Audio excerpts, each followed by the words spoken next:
Hello everyone, this side Alok Sahu, BTech first year from NDRI Karnal.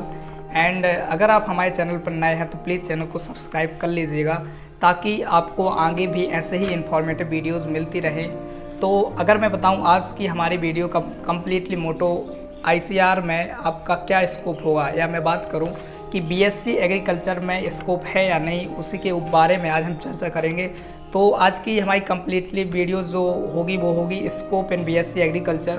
तो हम आज उसी के बारे में चर्चा कर रहे होंगे। तो अगर आप वाकई में आईसीआर के एस्पिरेंट हैं एंड कंप्लीट इन्फॉर्मेशन चाहते हैं कि क्या स्कोप रहने वाला है बीएससी एग्रीकल्चर में, तो वीडियो कंप्लीट देखिएगा ताकि आपको ज़्यादा से ज़्यादा बेटर इन्फॉर्मेशन मिल सके। एंड मैं कोशिश करूँगा कि आपके सारे डाउट्स इस वीडियो में क्लियर कर सकूँ।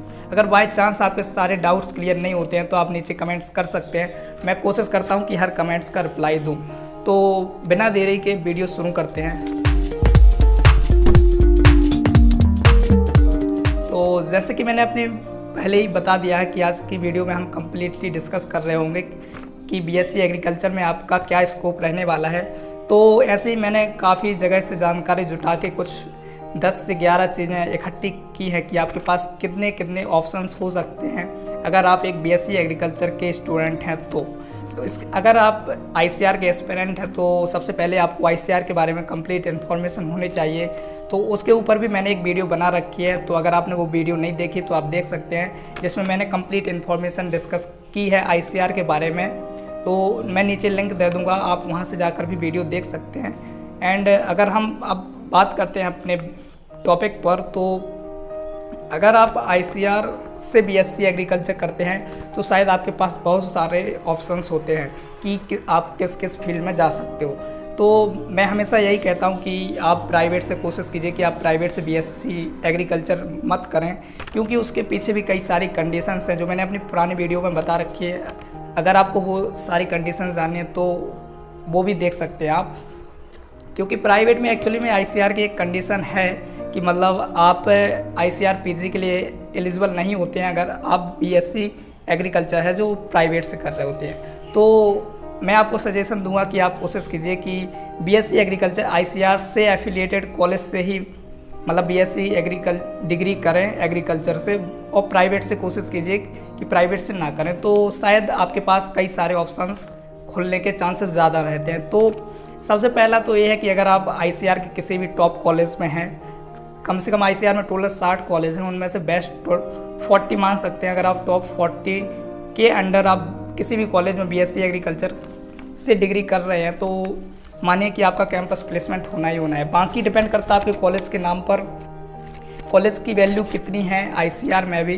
तो ये सब अलग बातें हैं। मतलब आप कॉलेज के बारे में पहले किसी भी कॉलेज में एडमिशन लेने से पहले आप उसके बारे में जानिए, जानकारी निकालिए, एंड फिर उसके बाद एडमिशन लेंगे। तो सबसे पहले आपका पास जो ऑप्शन होता है वो होता है कैंपस प्लेसमेंट। तो आईसीआर के टॉप 20 टॉप 40 कॉलेज में जो भी बीएससी एग्रीकल्चर से डिग्री अपनी करता है उसको चांसेस होते हैं कि उसका कैंपस प्लेसमेंट हो ही जाता है। बट बाकी आपके ऊपर डिपेंड करता है कि आप कैंपस प्लेसमेंट लेते हैं या नहीं। तो इसका प्लेसमेंट ज़्यादा नहीं जाता, मतलब एवरेज इसका जो 5 से 6 लाख रहता है। मतलब मैंने ज़्यादातर कॉलेज के बारे में पता किया तो मैक्सिमम कॉलेज का जो एवरेज प्लेसमेंट होता है वो 5 से 6 लाख होता है। बाकी कई सारे स्टूडेंट्स प्लेसमेंट लेते हैं और कई सारे स्टूडेंट्स बाकी एमएससी की प्रिपरेशन करते हैं या किसी और जॉब्स को वगैरह के लिए चूज़ करते हैं। बाकी अगर आप कॉलेज से प्लेसमेंट लेते हैं तो आप मान के चलिए कि आपको 5 से 6 लाख का प्लेसमेंट मिल ही जाएगा।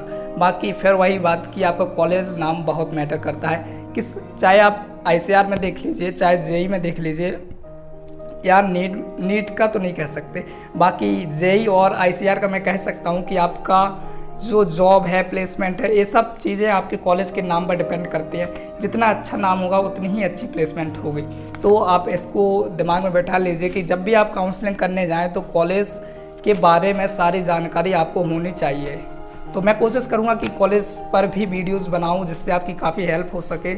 तो चैनल को सब्सक्राइब करके रख लेना ताकि कोई भी वीडियो आपसे मिस ना हो सके। एंड अगर मैं दूसरा ऑप्शन पहला ऑप्शन आपके पास कैंपस प्लेसमेंट होता है। बाय चांस अगर आपको कैंपस प्लेसमेंट नहीं लेना है या आपका नहीं होता है कैंपस प्लेसमेंट, तो उसके बाद आपके पास क्या ऑप्शन रहता है? उसके बाद आप ऑफ कैंपस अप्लाई कर सकते हैं।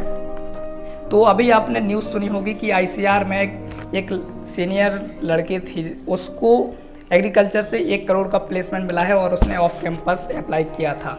तो आप समझ सकते हो कि एग्रीकल्चर में भी बहुत दम है। बाकी डिपेंड आप पर करता है कि आप कितना प्लेसमेंट उठा सकते हैं। जितनी बेटर नॉलेज होगी उतना बेटर प्लेसमेंट होगा। तो ये सब आप पर ही डिपेंड करता है। जितनी ज़्यादा वैल्यू आप अपने आपकी बढ़ाएंगे उतना अच्छा प्लेसमेंट आप ले सकते हैं। फिर अगर कॉलेज प्लेसमेंट नहीं मिलता तो आप ऑफ कैंपस भी अप्लाई कर सकते हैं। इसके बाद भी आपके पास काफ़ी सारे ऑप्शंस में हैं जो मैं आगे डिस्कस करूँगा। आप ऑफ कैंपस प्लेसमेंट ले सकते हैं। उसके बाद अगर ऑफ कैंपस प्लेसमेंट भी आप नहीं लेना चाहें तो कई सारी गवर्नमेंट जॉब भी निकलती हैं जो सिर्फ एग्रीकल्चर के स्टूडेंट्स को ही दी जाती है, जैसे कि IBPS SO हुआ, FCI, AIC, IFCO, इन सब की डिटेल्स आप गूगल से ले सकते हैं। तो मतलब ये भी है कि BSc एग्रीकल्चर में आपको गवर्नमेंट जॉब भी मिलती है। और अभी मैं बता दूं कि अभी एग्रीकल्चर में इतना कंपटीशन नहीं है, जॉब आसानी से आप ले सकते हो। तो ये भी एक काफ़ी प्लस पॉइंट है आपके लिए, मतलब अगर आप एग्रीकल्चर सेक्टर में जाना चाहते हैं तो एक्चुअली में यहाँ कंपटीशन उतना ज़्यादा नहीं है, तो आप गवर्नमेंट जॉब भी इजीली ले सकते हो।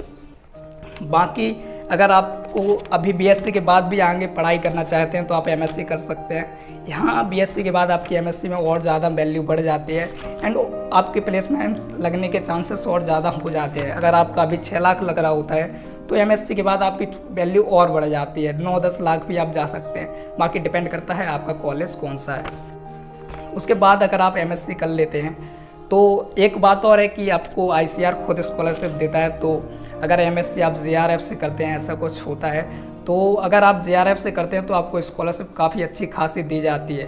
तो आप यहाँ स्कॉलरशिप का भी फ़ायदा ले सकते हैं। MSc में, BSc में भी आपको स्कॉलरशिप मिलती है। बाकी उसके अलग क्राइटेरिया हैं, वो मैं किसी और वीडियो में डिस्कस करूँगा कभी। अगर आप चाहेंगे तो कमेंट कर सकते हैं, मैं कोशिश करूँगा कि उस पर भी एक वीडियो बना दूँ।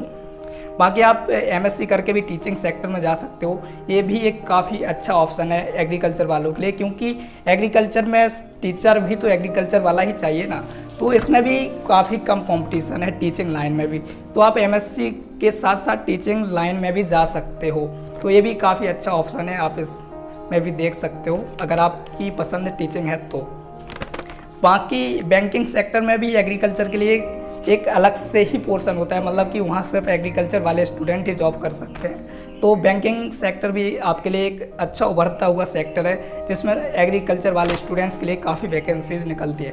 तो एक बैंकिंग सेक्टर में अगर आपका इंटरेस्ट है जाना तो आप वहाँ भी जा सकते हो। अगर आप एग्रीकल्चर के स्टूडेंट हैं तो बैंकिंग सेक्टर भी आपके पास एक अच्छा ऑप्शन है अगर आप जाना चाहें तो। और अगर इसके बाद मैं आपके से बात करूँ तो BSc के बाद आप MBA भी कर सकते हैं। बट अगर आप इंटरेस्ट रखते हो बिजनेस में तो यहाँ एग्री बिजनेस में MBA भी एक ऑप्शन होता है, वहाँ भी आप चाहें तो जा सकते हैं। और बाकी अगर MBA करते हैं तो मैटर ये करता है कि आपका कॉलेज, वही बात है कि कॉलेज आपका टॉप 20-20 स्कूल्स में से होना चाहिए और उसका काफ़ी अच्छा खासा ब्रांड होना चाहिए। अगर आप ब्रांडेड IIM से MBA करते हैं तो आपके प्लेसमेंट तो बहुत हाई हो जाते हैं, मतलब वैल्यू ही बढ़ जाती है। किसी भी आप IIM का अगर एवरेज प्लेसमेंट उठा के देखेंगे तो समथिंग 16 से 20 लाख तक का एवरेज प्लेसमेंट जाता है। तो ये भी एग्रीकल्चर वाले के लिए एक अच्छा ऑप्शन है कि वो MBA भी कर सकता है, बट मैटर यही करता है कि आपका कॉलेज बहुत अच्छा हो, तो इससे भी आप बेटर प्लेसमेंट ले सकते हैं। और अगर मैं इसके अलावा भी बात करूं तो आप जर्नलिज्म में भी जा सकते हैं, जो कि न्यूज़पेपर में कई सारे पॉइंट वो आते हैं ना आपके पास, मतलब एक ऐसे खंड, मतलब बॉक्सेस बने रहते हैं, उसमें एक एग्रीकल्चर का भी बॉक्स होता है जिसमें से एक राइटर कुछ भी एग्रीकल्चर के बारे में लिख रहा होता है। तो आप उसमें भी एक राइटर के तौर पर किसी भी न्यूज़पेपर कंपनी में आप जॉब कर सकते हैं। ये भी काफ़ी अच्छा ऑप्शन है अगर आप पसंद करते हैं तो। इसके बाद सबसे आखिरी और सबसे अच्छा ऑप्शन जो है वो है एंटरप्रेन्योरशिप का, मतलब आप खुद के मालिक बन सकते हो इस फील्ड में। मतलब एग्रीकल्चर एक ऐसा फील्ड है जो खुद को कुछ करने के लिए मतलब नॉलेज प्रोवाइड करता है। बाकी सारे ऐसे कई सारी डिग्रीज हैं जो मतलब हमें नॉलेजेबल तो बना देते हैं, बट हम कुछ ऐसा नहीं कर सकते जो खुद से कर लें।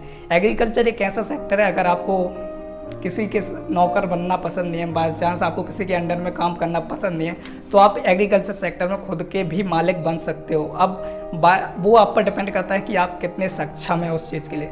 तो बाकी आप चाहें तो एग्रीकल्चर के नॉलेज को आप अपने लिए भी यूज़ कर सकते हो।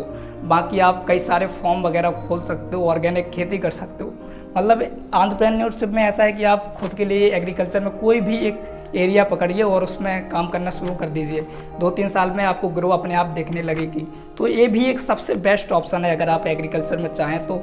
मतलब जिसके पास अच्छी खासी खेती है वो बीएससी एग्रीकल्चर बढ़िया से मतलब 4 साल अपनी तैयारी करे, पढ़ाई करे एंड फिर उसको अपने खुद में इन्वेस्ट करके नॉलेज जो भी है उसको यूज़ करके आप कोई भी बढ़िया सा बिजनेस डाल सकते हैं।